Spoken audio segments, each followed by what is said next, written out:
ছাত্র জনতার গণঅভ্যুত্থানে শেখ হাসিনা সরকারের পতনে প্রায় ৫.৫ বছর পর মুক্তি পেয়েছেন পার্বত্য চট্টগ্রামের আঞ্চলিক রাজনৈতিক সংগঠন ইউপিডিএফ এর সংগঠক মাইকেল চাকমা। আয়নাঘর থেকে বের হয়ে হাত চোখ বেঁধে ৭ই আগস্ট গভীর রাতে ঢাকা চট্টগ্রাম মহাসড়কের মিরসরাই এলাকায় ফেলে দেওয়া হয় তাকে। দীর্ঘদিন পর মুক্তি পেলেও পুরো জীবন ওলট পালট হয়ে গেছে মাইকেল চাকমার। মৃত ভেবে পরিবার তার শেষকৃত্য করেছিল। পুত্রশোকে মারা গেছে তার বাবা।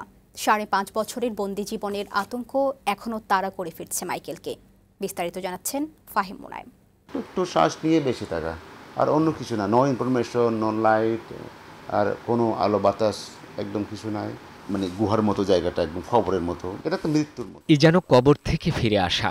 প্রায় ২০০০ দিন সূর্যের আলো দেখেননি মাইকেল চাকমা। তার সেসব দিন ছিল বিভীষিকাময়। রুম থেকে বের হলে তো তারা চোখ বেরিয়ে দেয়, রুমের বাইরে কিছু দেখতে দেয় না। আপনি শুধু রুমের দেয়ালগুলো দেখবেন না, কিছু দেখবেন না। তো দিন রাতের পার্থক্যতা এভাবেও বোঝা যায়, কোনো একটা আলো দেখে আর ওখানে আজান শুনে বোঝা যায়। পার্বত্য চট্টগ্রামের আঞ্চলিক রাজনৈতিক সংগঠন ইউপিডিএফ এর সংগঠক মাইকেল চাকমার জীবনের সবচেয়ে গুরুত্বপূর্ণ সময়টি কেটেছে অন্ধকার ঘরে বন্দি থেকে। ২০১৯ সালের ৭ই এপ্রিল রাজধানীর কল্যাণপুর থেকে তাকে তুলে নিয়ে যায় আইনশৃঙ্খলা রক্ষাকারী বাহিনীর পরিচয়ে একদল সশস্ত্র লোক।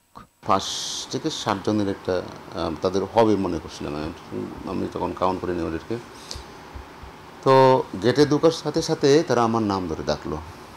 আমি দেখতে তাকালাম, তারপর ডরে ফেললো আমাকে। কোনো কোটা নাই, গাড়িতে তুলে আমি আমার চোখ টোক বেঁধে দিয়ে তারা নিয়ে যায়।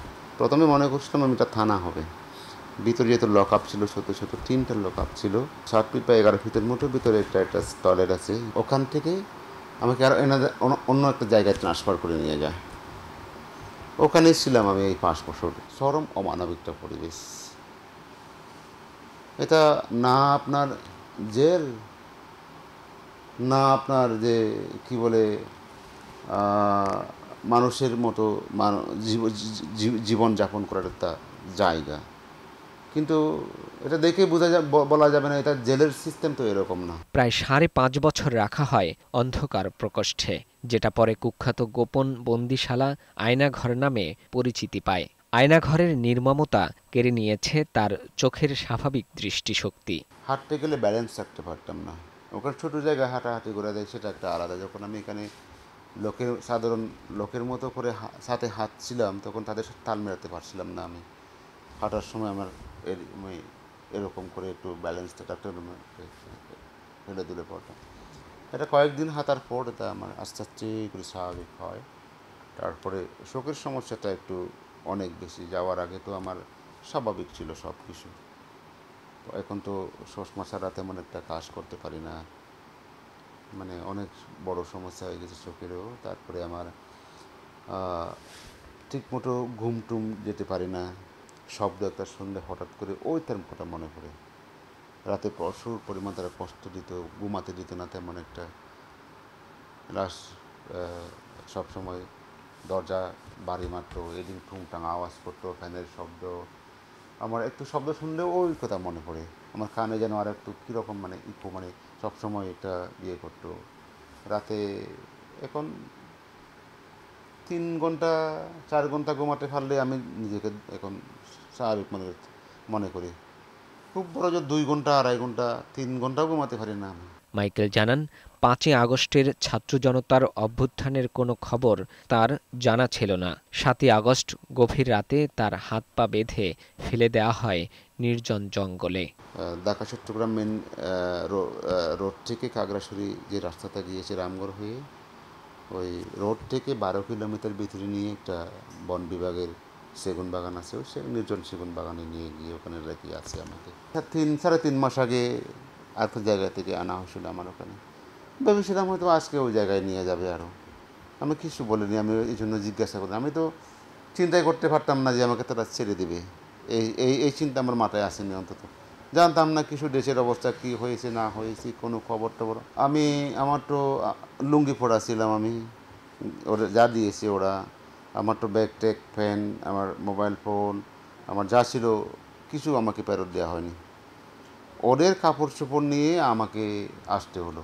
বাবার তো কোনো অসুখ বিসুখ ছিল তেমনটা ছিল না, সুষ্ঠু মানুষ। ছেলের সুখে বেশিরভাগ এটাই মানে সে তো একদম মানে হয়ে গেছিল মানসিকভাবে ভারসাম্য, মানে মানে একটা অনেক অস্বাভাবিক অবস্থায় পড়ছিল। যে বিশেষ মা মারা যাওয়ার পর তারপর আমার একটা বড় একটা ঘটনা, একজন মানুষ তো নয়, মারা গেলে সেটা একটা সান্ত্বনা দেয় যেহেতু মারা গেছে ছেলেটা, কিন্তু আমার না আসা ফিরে কোথায় কী হয়েছে সবসময় একটা দুশ্চিন্তার মধ্যে থাকা, এটা তো অনেক কষ্টের ভাই। এই কষ্টটা তো মানে ভুক্তভোগী ছাড়া কেউ বুঝবে না এই কষ্ট। বাড়ি ফিরেও দেখেন বদলে গেছে পরিচিত পরিবেশ। তাকে মৃত ভেবে পরিবার শেষকৃত্য করে ফেলেছে। বাবার মৃত্যুসহ পান একের পর এক দুঃসংবাদ। বাবার তো কোনো অসুখ বিসুখ ছিল তেমনটা ছিল না, সুস্থ মানুষ। ছেলের সুখে বেশিরভাগ এটাই মানে সে তো একদম মানে হয়ে গেছিল মানসিকভাবে ভারসাম্য, মানে মানে একটা অনেক অস্বাভাবিক অবস্থায় পড়ছিল। যে বিশেষ মা মারা যাওয়ার পর তারপর আমার একটা বড় একটা ঘটনা, একজন মানুষ তো নয়, মারা গেলে সেটা একটা সান্ত্বনা দেয় যেহেতু মারা গেছে ছেলেটা, কিন্তু আমার না আসা ফিরে কোথায় কী হয়েছে সবসময় একটা দুশ্চিন্তার মধ্যে থাকা, এটা তো অনেক কষ্টের ভাই। এই কষ্টটা তো মানে ভুক্তভোগী ছাড়া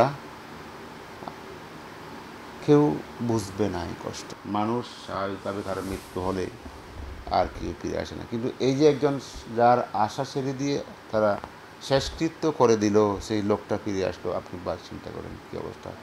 সবাই কান্নাকাটি করলো, আমি ফোন করলেও তারা কান্নাকাটি করে।